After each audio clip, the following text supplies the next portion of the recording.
Tension is growing as we get new reports emerge on Iran's nuclear program. Now Israel is threatening to act after reports say Iran could be less than a month away from building a nuclear weapon.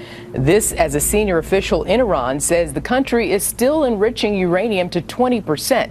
Now that's just a small step away from reaching weapons grade. The reports contradict an earlier report that had the country reduced enrichment to a maximum of 5%. Now, this news coming just weeks ahead of the second round of negotiations aimed at ending Iran's nuclear weapons program. John Bolton is the former U.S. ambassador to the United Nations, a senior fellow at the American Enterprise Institute, and a Fox News contributor. Ambassador Bolton, good morning to you. Good morning, Arthel. Yeah, before we get into specifics, why don't you, if you would, give me your general assessment of these latest reports? Well, I think what they highlight on an urgent basis is just how extensive the work that Iran has done already really is.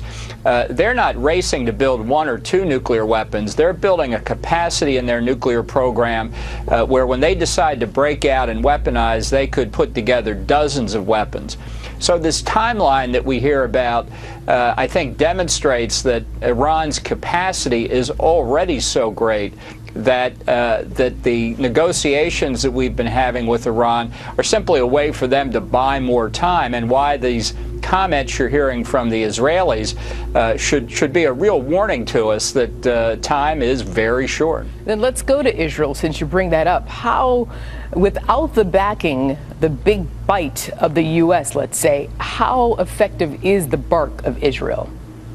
Well, the bite is effective. To strike Iran now would be, I think, at the outer limit of Israel's capacity. But remember, they don't have to do the amount of damage that the United States would be capable of doing. What Israel has to do is break Iran's control over the nuclear fuel cycle at key points. Uranium conversion, not much talked about, but moving uranium from a solid to a gas, and uranium enrichment. And Israel does have that capability. Would Israel prefer to have the United States do it? Absolutely. Is there any chance that's going to happen under President Obama? No way, which is why the spotlight is on the very difficult decision that Israel, I think, will soon have to make. And when you say soon, how soon are we talking about? Weeks? Months? Well, I think every day that goes by increases the risk that in facilities we don't know about, in locations we don't know about, in places like North Korea that we can only speculate about, that Iran has already crossed the nuclear finish line, which means the risk of retaliation for any strike by Israel or the United States would be a nuclear response. I think Israel may already be too late in some respects, and every day that goes by only increases the risk for them. Meanwhile, Ambassador, the White House and the State Department is asking Congress to hold off on enacting any new sanctions against Iran, because they want to give the current diplomatic talks that are underway right now, to give it time to breathe, to see if that could possibly work. What do you think about that strategy?